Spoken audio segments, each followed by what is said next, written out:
I think Virgin Space is pretty virgin, but anyway. Fair to say.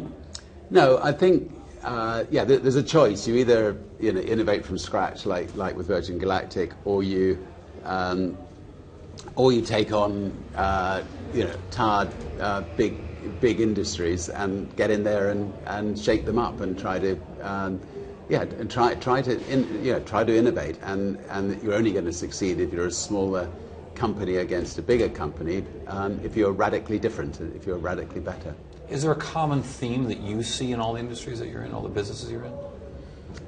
I think that if people come in touch with a Virgin company, they're likely to find incredibly friendly staff who are very proud of the company they work for, who are given the tools to do a good job, who are having fun doing it. Where the public are getting reasonably good value for money, hopefully good value for money, and I think if you can get all those criteria right, you have a Virgin company.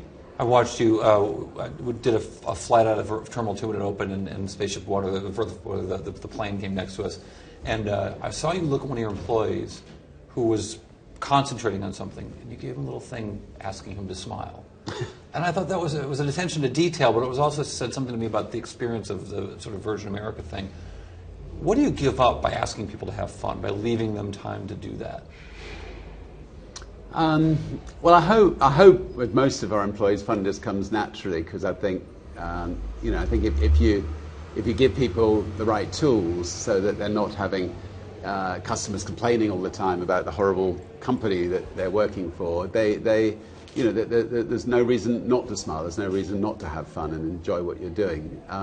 So I think the key is to have the chief executive of the company, making sure that every single little detail's right and that a company sings. You've had a bunch of industries and now battling with governments in lots of different ways for many years, but especially right now, especially in Dallas today. What in government needs to be fixed to work better? Well, I think governments need to realize the benefits of competition. Let's just take Love Field in Dallas.